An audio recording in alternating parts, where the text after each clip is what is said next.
Hello दोस्तों, नमस्कार। स्वागत है एक बार फिर से आप सभी का अपने प्रिय चैनल पर। दोस्तों आपको बता दें जो अभी की सबसे बड़ी खबर आ रही है, जहां ब्रिटेन के सेना प्रमुख पहुंचे दिल्ली। जी हां, भारत को लेकर यह है उनका सबसे बड़ा प्लान। बताएंगे दोस्तों आखिर कैसे अचानक पहुंचे दिल्ली। साथ ही साथ आपको बताएंगे जहां इंडियन एयर फोर्स के प्रमुख air chief marshal V R. Chaudhari ने बहुत बड़ा बयान दे दिया है दोस्तों बालाकोट एयर स्ट्राइक को लेकर। और साथ ही साथ आपको बताएंगे जहां माफिया अतीक अहमद की हत्या के बाद बागेश्वर सरकार ने लिया चौंकाने वाला फैसला। धीरेन्द्र शास्त्री का सबसे बड़ा ऐलान। बताएंगे दोस्तों क्या है हर तरह की बड़ी खबरें, तो आराम से बनेगा वीडियो के अंत तक। और अभी खबरों में आगे बढ़ने से पहले हमेशा की तरह अपने भारत देश का जमकर समर्थन करते और मानते हैं कि भारतीय सेना विश्व की नंबर 1 सेना है और मोदी है तो हर चीज मुमकिन है। तो इस वीडियो को भी कर दीजिए लाइक, चैनल को कर दीजिए सब्सक्राइब, बेल आइकन दबाइए, साथ ही कमेंट बॉक्स में लिख दीजिएगा जय हिंद। जी हाँ, तो चलते हैं पहली और सबसे बड़ी खबर की तरफ, जहां पर ब्रिटेनी सेना प्रमुख दिल्ली पहुंचे। ब्रिटेन ने कहा भारत हमारा मूल्यवान रक्षा साझेदार। जी हां, ब्रिटेन के रक्षा मंत्री बेन वालेस ने भारत को मूल्यवान रक्षा साझेदार बताया है। उनका यह बयान ठीक उस समय आया है जब ब्रिटेन की तीनों सेनाओं के कार्यकारी प्रमुख एडमिरल टोनी रेडकिन सोमवार को दिल्ली पहुंचे। वालेस ने कहा कि दोनों देश हिंद प्रशांत क्षेत्र की समृद्धि के लिए शांति और स्थिरता चाहते हैं। इसके लिए भारत का सहयोग बहुत जरूरी है। एडमिरल रेडकिन के दौरे को लेकर ब्रिटिश रक्षा मंत्रालय ने बताया कि वे भारत के chief of defence staff general Anil Chauhan, नौसेना प्रमुख एडमिरल हरि कुमार, थल सेना अध्यक्ष जनरल मनोज पांडे जी, रक्षा सचिव गिरधर अरमाने और अतिरिक्त सचिव रक्षा उत्पादन टी नटराजन के साथ रणनीतिक सहयोग बढ़ाने पर चर्चा करने वाले हैं। दिल्ली पहुंचने से ठीक पहले रेडकिन ने कहा कि उनकी भारत यात्रा इस विश्वास को दर्शाती है कि दोनों देशों की सुरक्षा चिंताएं एक दूसरे से जुड़ी हुई है। हिंद प्रशांत को खुला और मुक्त रखना दोनों ही देशों के लिए अहम है। भारत और ब्रिटेन स्वाभाविक भागीदार हैं। ऐसे में दोस्तों ब्रिटेन के सेना प्रमुख को दिल्ली आने के लिए मोस्ट वेलकम टू इंडिया कहना बिल्कुल मत भूलिएगा। चलते हैं अगली खबर की तरफ, जहां पर इंडियन एयर फोर्स के प्रमुख air chief marshal V R. Chaudhari ने बालाकोट को लेकर दे दिया बयान। कहा बालाकोट एयर स्ट्राइक ने दिखाया वायुसेना कितनी शक्तिशाली हो सकती है। दुश्मन दोबारा हमला करने में 50 बार सोचेगा। जी हां, भारतीय वायुसेना प्रमुख air chief marshal V R. Chaudhari ने 2019 में पाकिस्तान की सीमा के अंदर बालाकोट में आतंकी शिविरों पर एयर स्ट्राइक का जिक्र किया। उन्होंने कहा कि बालाकोट ऑपरेशन ने दिखाया है कि राजनीतिक इच्छा शक्ति के साथ एरोस्पेस की ताकत को जबरदस्त तरीके से इस्तेमाल किया जा सकता है और नो वॉर नो पीस परिदृश्य में भी देश की वायुसेना की शक्ति का भी इस्तेमाल सही तरीके से किया है। वहीं उन्होंने कहा कि सीआरपीएफ के जवानों के काफिले पर बम हमले के जवाब में पाकिस्तान की सीमा के अंदर घुसकर बालाकोट में आतंकी ठिकानों पर एयर स्ट्राइक की। एयर चीफ मार्शल चौधरी ने centre for air power studies के आयोजित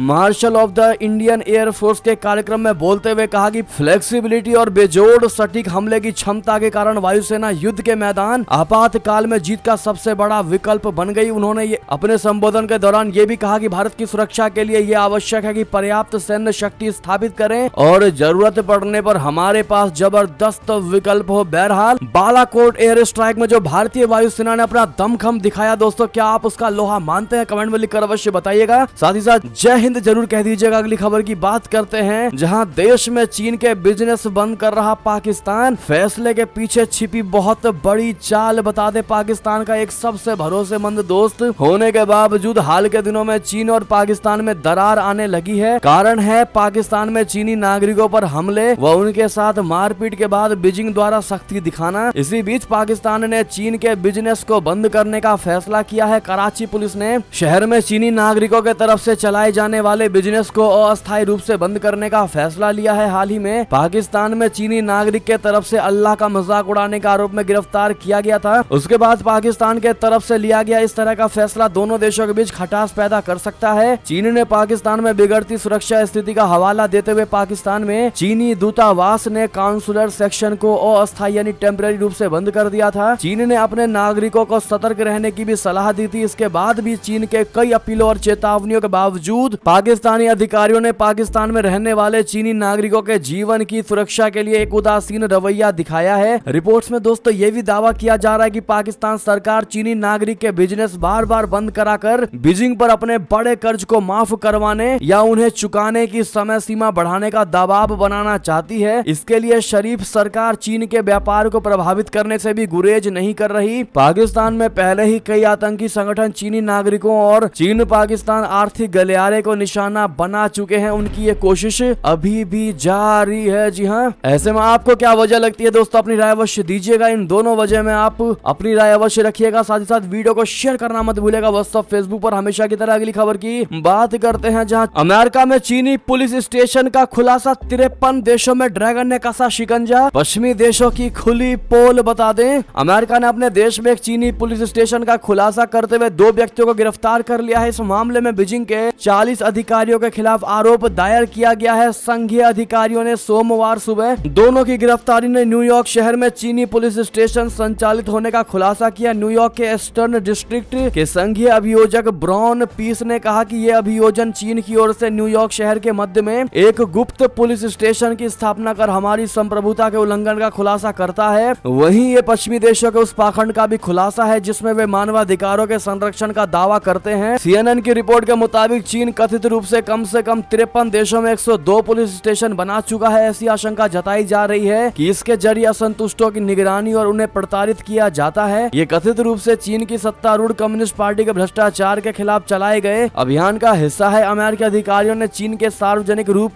से सुरक्षा मंत्रालय के 34 अधिकारियों पर अमेरिका में रह रहे चीनी असंतुष्टों को परेशान करने का आरोप लगाया। उन्होंने कहा कि एक अमेरिकी दूरसंचार कंपनी के कार्यकारी और एक नागरिक पर भी असंतुष्टों के दमन का आरोप लगाया है। जी हाँ, असिस्टेंट अटॉर्नी जनरल ऑलसेन ने कहा कि ये मामले दिखाते हैं कि PRC यानी पीपुल्स रिपब्लिक ऑफ चाइना सरकार किस हद तक चुप्पी साध लेगी और अमेरिकी लोगों को परेशान करेगी जो PRC उत्पीड़न के खिलाफ बोलने के लिए अपने मौलिक अधिकारों का प्रयोग करते हैं। जी हाँ, सबसे बड़ी बात दोस्तों ये है कि ये चीनी पुलिस स्टेशन हर दिन नई रिपोर्ट बनाते हैं दोस्तों, और जैसे ही दिन खत्म होता है ये उस सबूत को पूर्ण रूप से नष्ट करते चलते हैं ताकि कभी उनको कोई पकड़े तो इनका खुलासा ना हो पाए कि इनका मंसूबा क्या है। लेकिन इनके पकड़ने के बाद बाकी सारी प्रूफ गायब है और एक दिन का रिपोर्ट पकड़ में आया है दोस्तों, और उसी से इतना बड़ा खुलासा हो पाया है। अब आप सोच पा रहे होंगे कि चाइना कितनी बड़ी चाल चल रहा है पूरे दुनिया में। लगता है जैसे पूरे विश्व को ही वो चाइना बना डालेगा। बहरहाल इस पर आप जो भी अपनी राय देना चाहते हैं दोस्तों कमेंट में लिखकर अवश्य बताइएगा। कैसे पूरा विश्व मिलकर के चाइना के इन मंसूबों को फेल कर सकता है, सुझाव जरूर दीजिएगा। बढ़ते अगली खबर की तरफ, जहां भारत के साथ मुक्त व्यापार समझौता करने को रशिया हुआ तैयार। जयशंकर जी से मिले रूसी उप प्रधानमंत्री। बता दें, विदेश मंत्री जयशंकर जी ने मंगलवार को नई दिल्ली में रशिया के उप प्रधानमंत्री डेनिस मोंटूरोव से मुलाकात की। डेनिस मोंटूरोव 2 दिवसीय भारत के दौरे पर आए हुए हैं। 2 दिनों में ये जयशंकर और मोंटूरोव के बीच दूसरी मुलाकात है। मोंटूरोव रशिया के उद्योग और व्यापार मंत्री भी है। रूसी उप प्रधानमंत्री और व्यापार मंत्री ने रशिया भारत बिजनेस डायलॉग को संबोधित करते हुए कहा कि दोनों देश यूरेशियन इकोनॉमिक कमीशन के साथ मिलकर मुक्त व्यापार समझौता करने के लिए बातचीत कर रहे हैं। उन्होंने कहा कि रशिया भारत के साथ व्यापार बढ़ाने की कोशिश कर रहा है। भारतीय चैम्बर ऑफ कॉमर्स और रशिया भारत बिजनेस काउंसिल द्वारा आयोजित एक कार्यक्रम में रूसी मंत्री ने कहा कि हम दोनों देशों के बीच द्विपक्षीय समझौते पर हस्ताक्षर करने की कोशिश कर रहे। रूसी उप प्रधानमंत्री ने कहा कि भारत और रशिया एयर कनेक्टिविटी बढ़ाने पर भी फोकस कर रहे हैं, जो कि बहुत बड़ी बात है दोस्तों। लगातार रशिया के साथ भारत का रिश्ता और मजबूत होता जा रहा है। पश्चिमी देश इसको नाकाम करने में लगे हैं, लेकिन भारत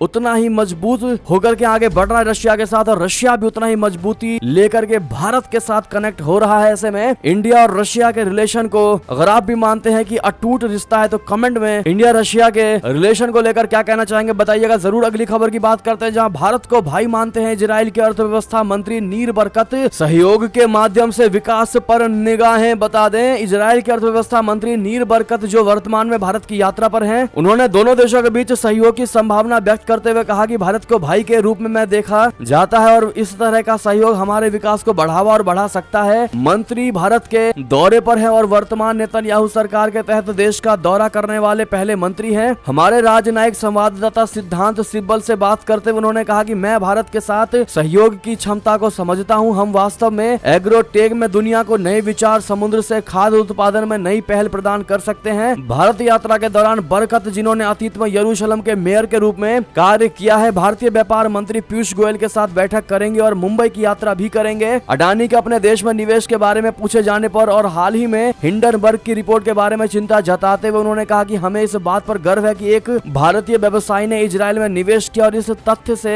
कि इजराइल ने उस निवेश को सकारात्मक तरीके से स्वीकार किया है। बहरहाल दोस्तों, लगातार चारों तरफ से भारत की तारीफें ही हो रही हैं। इधर ब्रिटेन के रक्षा मंत्री आए हैं दोस्तों, उधर इजराइल के और इधर रशिया के मंत्री। ऐसे में आपकी जो भी निजी राय हो बताइएगा जरूर। अगली खबर की बात करते हैं, जहां भारत यात्रा कर यूक्रेन लौटी इस मंत्री ने पुतिन को धिक्कारा। रशिया सेना ने चर्च पर कब्जा कर भर दिया था गोला बारूद। तस्वीरों को शेयर करके दुनिया को शेयर की ये जानकारी। बता दें ये है यूक्रेन के उप विदेश मंत्री एमिर झापरोवा। इन दिनों जब रूसी सेना यूक्रेन में तबाही मचा रही है तो वे अपने देश के लोगों को सांत्वना दे रही है। उन्होंने रशिया को फटकार भी लगाई है। एमिर झापरोवा अपने सोशल मीडिया हैंडल और अपने विदेश यात्राओं के जरिए दुनिया को रूसी सेना के अत्याचार और क्रूर हमलों के बारे में बताती है। झापरोवा इसी महीने 9 से 12 अप्रैल तक 4 दिवसीय भारत दौरे पर आई थी। इस यात्रा के दौरान उन्होंने रूसी सेना के हमलों की जानकारी दी और भारत से सहयोग भी मांगा। भारत की यात्रा पूरी करके झापरोवा अपने देश यूक्रेन लौटी तो उन्हें पता चला कि रूसी सेना ने उनके एक प्राचीन चर्च पर भी कब्जा कर लिया था। झापरोवा ने यूक्रेन के लुकाशिवका चरनी हाइव क्षेत्र में मौजूद चर्च की तस्वीरें ट्विटर पर शेयर की। उन्होंने बताया कि रशिया द्वारा नष्ट किए गए चर्च में यूक्रेन वासी ईस्टर मनाने गए थे। जी हाँ, झापरोवा ने रूसी सेना द्वारा चर्च को पहुंचाए गए नुकसान की तस्वीरें भी दुनिया को दिखाई। आप भी दोस्तों देख पा रहे होंगे। उन्होंने कहा कि रूसी सेना ने भगवान के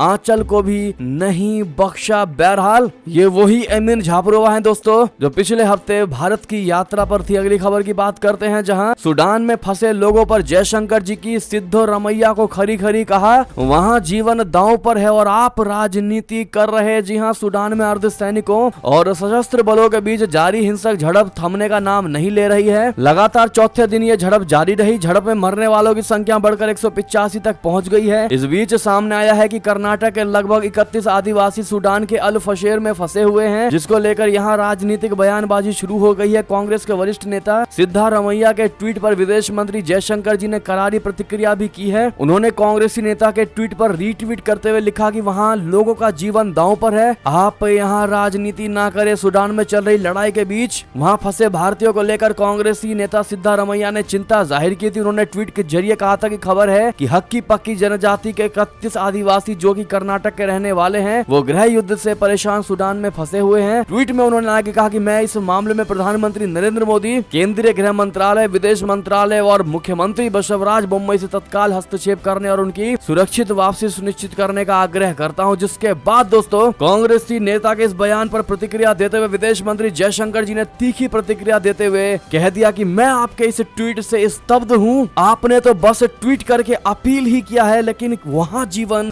दांव पर लगा हुआ है। ऐसे में इस मामले में राजनीति मत कीजिए। उन्होंने कहा कि सुरक्षा कारणों के कारण उन लोगों का स्थान और विवरण सार्वजनिक नहीं कर सकते। दूतावास से लेकर लगातार मंत्रालय के संपर्क में है। यानी कि दोस्तों उस कांग्रेसी नेता ने यह दिखाने की कोशिश की कि हमें ही बहुत चिंता है। अब ऐसे में जयशंकर जी ने उनको करारा जवाब देते हुए बता दिया कि हम पहले से ही इस मुद्दे पर नजर गड़ाए हुए हैं, कृपया करके राजनीति ना करें। ऐसे में दोस्तों आप क्या कहना चाहेंगे सिद्धारमैया के इस बयान को लेकर बताइएगा जरूर। चलते हैं अगली खबर की तरफ, जहां क्या हमला करने वाला है चीन। ताइवान ने अमेरिका को दिया 400 मिसाइलों का ऑर्डर। बता दे पड़ोसी देश चीन द्वारा संभावित हमले को ध्यान में रखते हुए ताइवान ने अपनी तैयारियां शुरू कर दी हैं। खुद की सेनाओं को और मजबूत करने के इरादे से ताइवान जल्द ही अमेरिका से घातक हथियार खरीदने जा रहा है। ताइवान संभावित चीनी हमले का जवाब देने के इरादे से 400 से अधिक हार्पून मिसाइल खरीदेगा। इस खरीद सौदे को 2020 में संसद ने मंजूरी दे दी थी। ट्रेड ग्रुप के नेता और इस मुद्दे से परिचित लोगों ने इसकी जानकारी दी। उन्होंने कहा कि ताइवान जमीन से हमला करने वाली हार्पून मिसाइल खरीदेगा। इससे पहले ताइवान ने हार्पून के शिप लॉन्च संस्करण एडिशन खरीदे थे। इन्हें बोइंग कंपनी द्वारा बनाया गया था। जी हां, अब US navy air system command ने ताइवान की ओर से बोइंग को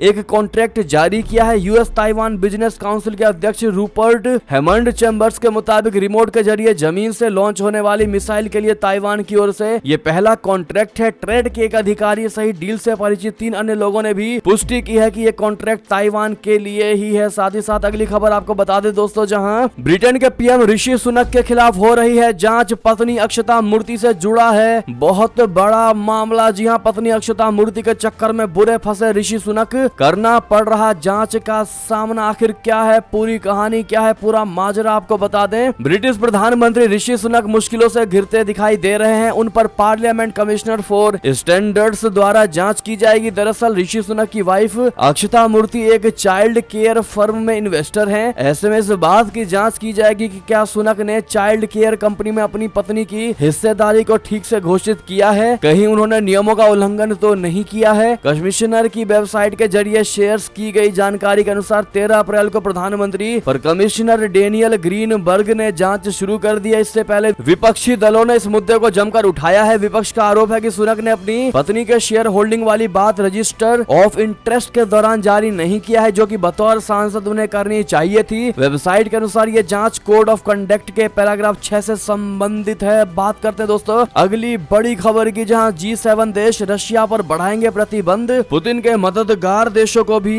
गंभीर परिणाम भुगतने की बहुत बड़ी चेतावनी। बता दें दुनिया के 7 अमीर देशों के समूह G7 के विदेश मंत्रियों ने यूक्रेन में युद्ध को लेकर रशिया के खिलाफ प्रतिबंध बढ़ाने का संकल्प लिया है। G7 के विदेश मंत्रियों ने मंगलवार को समाप्त हुई बैठक के बाद जारी एक विज्ञप्ति में कहा कि हम रशिया के खिलाफ प्रतिबंधों को बढ़ने तथा उन्हें पूरी तरह लागू करने के लिए प्रतिबद्ध हैं। उन्होंने कहा कि युद्ध अपराधों और नागरिकों तथा अहम बुनियादी ढांचों पर रशिया के हमलों जैसे अन्य अत्याचारों के लिए कोई दंड मुक्ति नहीं हो सकती। मंत्रियों ने यूक्रेन को हर संभव सहयोग देते रहने पर भी सहमति जताई। G7 के विदेश मंत्रियों की बैठक में चीन, ताइवान और तथा कथित ग्लोबल साउथ देशों के साथ सहयोग जैसे अहम मुद्दे पर भी चर्चा की गई। G7 के विदेश मंत्रियों ने मंगलवार को चेतावनी दी कि यूक्रेन में युद्ध छेड़ने में रशिया की मदद करने वालों को गंभीर परिणामों का सामना करना पड़ेगा। साथ ही साथ अगली खबर आपको बता दें, जहां दुनिया का दादा बन रहा चीन अब इजराइल और फलस्तीन में दोस्ती कराने की तैयारी। जी हां, चीन अब कई देशों के आपसी संबंधों में दखल देकर दुनिया का दादा बनने की कोशिश कर रहा है। वो खाड़ी देशों में अपनी पैठ बढ़ाकर अमेरिका को चुनौती देना चाहता है। अपने पड़ोसी देशों में अशांति का बीज बोने वाले चीन की विस्तारवादी नीति और अति महत्वाकांक्षा उसे दादागिरी की ओर ले जा रही है। कुछ दिन पहले ही चीन ने ईरान और सऊदी अरबिया में दोस्ती करवाई थी। अब वो इजराइल और फलस्तीन में दोस्ती कराने की कवायद करने लगा है। चीन के विदेश मंत्री किन गैंग ने कहा है कि बीजिंग के दखल की बदौलत ईरान और सऊदी अरबिया करीब आए हैं। अब इजराइल और फलस्तीन के समकक्ष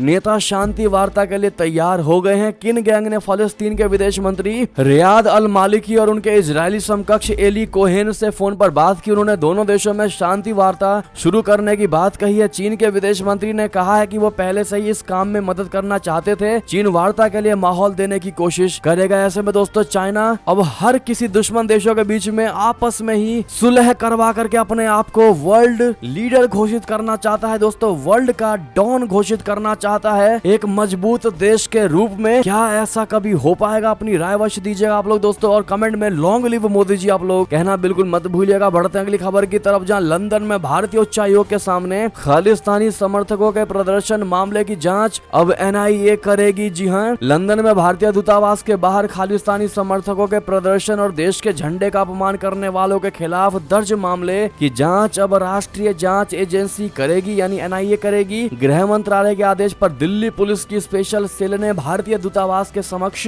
प्रदर्शन करने वाले खालिस्तानी व उनके समर्थकों के खिलाफ 24 मार्च को मुकदमा दर्ज किया था। खालिस्तानी समर्थकों के खिलाफ भारतीय दंड संहिता यानी IPC, UAPA और PDPP एक्ट के तहत मामला दर्ज कर लिया गया था। जी हां, बात करते हैं अगली बड़ी खबर की, जहां भारतीय सेना का बिना फटे पुराने बमों को साफ करने का अभियान। 2 निरोधक टीमों को हाथ लगी बहुत बड़ी कामयाबी। बता दे कारगिल के पूर्व थंग क्षेत्र में हुए घातक बम विस्फोट के बाद भारतीय सेना ने पुराने बिना फटे बमों से क्षेत्र को साफ करने के लिए बड़े पैमाने पर अभ्यास शुरू कर दिया है। 16 अप्रैल को एक घातक घटना में एक बिना फटा पुराना विस्फोटक खोल फट गया, जिससे एक किशोर की मौत हो गई और 2 अन्य गंभीर रूप से घायल हो गए। सेना ने LG Ladakh brigadier doctor BD Mishra के निर्देश पर बड़े पैमाने पर क्षेत्र की सफाई और क्षेत्र में फैले किसी भी अपष्टीकृत सैन्य आयुध को नष्ट करने का काम शुरू किया था, जो घातक विस्फोट होने पर कारगिल में मौजूद थे। अतिरिक्त उपायुक्त कारगिल गुलाम मुहाद्दीन, अन्य सिविल अधिकारियों और commanding officer 19 engineering regiment 8 mount division के साथ व्यक्तिगत रूप से पूरे ऑपरेशन की निगरानी कर रहे थे। साथ ही साथ एक और बड़ी खबर आपको बता दें, जहां ईरानी राष्ट्रपति की इजराइल को खुली धमकी। यहूदियों ने कार्रवाई की तो तेल अवीव को तबाह कर देंगे। बता दें ईरान के राष्ट्रपति इब्राहिम रईसी ने मंगलवार को देश के सैन्य दिवस के मौके पर इजराइल को फिर से खुली धमकी दे डाली है। हालांकि वो सऊदी अरबिया की आलोचना से दूर रहे, क्योंकि शिया बहुल ईरान सुन्नी बहुल सऊदी अरबिया से तनाव को कम करने का इच्छुक है। रईसी ने ये टिप्पणी टेलीविजन पर प्रसारित सैन्य दिवस कार्यक्रम के दौरान किया, जिसके तहत लड़ाकू विमानों और हेलीकॉप्टरों ने तेहरान के ऊपर से उड़ान भरी और ईरानी पनडुब्बियों ने अपनी जल सीमा के भीतर अपने ताकत का प्रदर्शन किया। जी हां, इस समारोह को संबोधित करते हुए रईसी ने इजराइल को धमकी दे डाली। साथ ही साथ दोस्तों अगली बड़ी खबर आपको बता दें जहां रशिया यूक्रेन युद्ध में टूट रहा सैनिकों का हौसला, पुतिन और जेलेंस्की जंग के मैदान में पहुंचे। बता दें रशिया के राष्ट्रपति व्लादिमीर पुतिन ने यूक्रेन में लड़ रहे रूसी सैनिकों के कमान केंद्र का मंगलवार तड़के दौरा किया। यह पिछले 2 महीने में उनका दूसरा ऐसा दौरा है, अधिकारियों ने यह जानकारी दी। वहीं यूक्रेन के राष्ट्रपति व्लादिमीर जेलेंस्की भी मंगलवार को दोनेत्स्क प्रांत के दौरे पर पहुंचे, जहां पर रूसी सैनिकों के साथ भीषण लड़ाई जारी है। पुतिन ने यह दौरा ऐसे समय किया जब युद्ध के 14वें महीने होने वाले हैं और माना जा रहा है कि यूक्रेन पश्चिमी देशों से मिली मदद के सहारे रशिया पर जवाबी कार्रवाई करने की तैयारी कर रहा है। जी हां, क्रेमलिन की ओर से जारी और रशिया के सरकारी टेलीविजन पर प्रसारित एक वीडियो में पुतिन दक्षिण खेरसोन क्षेत्र में रूसी बलों के कमान केंद्र का दौरा करते दिखाई दिए। साथ ही साथ दोस्तों एक और खबर आपको बता दें, जहां भारत के लिए बड़ी ही दुखद खबर है, जहां नेपाल में अन्नपूर्णा माउंट से गिरकर भारतीय पर्वतारोही अनुराग की हुई मौत। बलजीत कौर अभी तक लापता। जी हां, भारत की प्रमुख महिला पर्वतारोही बलजीत कौर जो कि 27 साल की हैं, नेपाल के माउंट अन्नपूर्णा के शिखर से उतरते समय चौथे कैंप के पास से लापता हो गई। एक अभियान आयोजक अधिकारी ने मंगलवार को इसकी जानकारी दी। अधिकारियों ने बताया कि इससे ठीक एक दिन पहले एक अन्य भारतीय पर्वतारोही इस 6000 मीटर की ऊंचाई से गिरने से मौत हो गई। उन्होंने बताया कि राजस्थान के किशनगढ़ी निवासी अनुराग मालू सोमवार को अन्नपूर्णा पर्वत के तीसरे कैंप से उतरते समय लापता हो गए थे। साथ ही साथ दोस्तों अगली एक और खबर आपको बता दें, जहां गिरिराज सिंह ने तेजस्वी पर कसा तंज। कहा तेजस्वी को अपने कार्यालय में अतीक अहमद की फोटो टांग देनी चाहिए। जी हां, केंद्रीय मंत्री गिरिराज सिंह ने मारे गए गैंगस्टर अतीक अहमद को लेकर की गई अतीक अहमद की टिप्पणी को लेकर तेजस्वी यादव पर निशाना साधा। उन्होंने बिहार के उप मुख्यमंत्री तेजस्वी यादव पर मंगलवार को निशाना साधते हुए कहा कि उन्हें अपने कार्यालय में डॉन की तस्वीर टांग लेनी चाहिए। बेगूसराय से सांसद ने कहा कि मैं सुझाव दूंगा कि बिहार के मुख्यमंत्री और उप मुख्यमंत्री को अपने केबिन में पॉपुलर फ्रंट ऑफ इंडिया यानी PFI और डॉन की तस्वीरें टांगनी चाहिए। उन्होंने कहा कि इससे पहले कांग्रेसी नेता दिग्विजय सिंह ने ओसामा बिन लादेन को ओसामा जी कहा था। वे वोट के लिए कुछ भी कर सकते हैं। ऐसे लोगों ने उमेश पाल की हत्या पर एक शब्द नहीं बोला। अब वो दर्द में क्यों है। साथ ही साथ दोस्तों बड़ी खबर आपको बता दो इसी से जुड़ी, जहां पर उत्तर प्रदेश से बड़ी खबर, अतीक अशरफ की हत्या के बाद योगी जी का सबसे पहला और बड़ा बयान। कहा अब कोई माफिया किसी को धमका तक नहीं सकता। जी हां, सीएम योगी आदित्यनाथ ने मंगलवार को लखनऊ में आयोजित एक कार्यक्रम में कहा कि यूपी में अब कोई माफिया किसी को धमका नहीं सकता है। उन्होंने कहा कि पहले कुछ जिलों के नाम से लोग डरते थे, अब कानून का राज स्थापित हो गया है। यहाँ अब दंगे नहीं होते। माफिया अतीक अहमद और उसके भाई अशरफ अहमद की प्रयागराज में हुई सनसनीखेज हत्या के बाद सीएम योगी जी का किसी सार्वजनिक कार्यक्रम में ये पहला भाषण था। अगर आप भी मानते हैं कि उत्तर प्रदेश से वाकई में माफिया राज खत्म हो चुका है तो कमेंट में लॉन्ग लिव योगी जी कहना मत भूलिएगा। अगली खबर की बात करते हैं इसी से जुड़ी, जहां माफिया अतीक अहमद की हत्या के बाद बागेश्वर सरकार ने लिया चौंकाने वाला फैसला। वीडियो जारी कर भक्तों से क्या कहा बता दें। माफिया अतीक अहमद और उसके भाई अशरफ की हत्या ने उत्तर प्रदेश में खलबली मचा दी है। इस दौरान बागेश्वर धाम के पीठाधीश्वर धीरेन्द्र शास्त्री ने भी बड़ा फैसला लेते हुए भक्तों को संदेश जारी किया है। उन्होंने वीडियो जारी करके कानपुर में होने वाली कथा के बारे में जरूरी संदेश दिया है। बाबा बागेश्वर ने अपने ऑफिशियल ट्विटर अकाउंट से वीडियो रिलीज करके कहा है कि उत्तर प्रदेश में धारा 144 लागू है, जिसके चलते हर जगह कानून व्यवस्था के साथ जनता का भी सहयोग जरूरी है। उन्होंने कहा कि यूपी की वर्तमान स्थिति को देखते हुए व्यासा पीठ और आचार्यों को भी विश्व कल्याण के हित में सोचने और विचार करने की आवश्यकता है। ऐसे में दोस्तों ये थी अब तक की सारी बड़ी खबरें। आपको हमारी खबर कैसी लगी, आशा करता हूँ बहुत अच्छी लगी होगी। अगर थोड़ी भी अच्छी लगी है तो इस वीडियो का भी अपने भाई बंधुओं में व्हाट्सएप, फेसबुक, ट्विटर के जरिए पूरे भारत में शेयर करना बिल्कुल मत भूलिएगा। और अभी कर दीजिए इस वीडियो को लाइक, चैनल को कर दीजिए सब्सक्राइब, बेल आइकन दबाइए, साथ ही कमेंट बॉक्स में लिख दीजिएगा जय हिंद जय भारत। तो मिलते हैं आप अगली बड़ी खबर में, तब तक अपना ख्याल रखिएगा। आप सभी का बहुत बहुत धन्यवाद साथ देने के लिए, साथ बने रहने के लिए। जय हिंद जय भारत।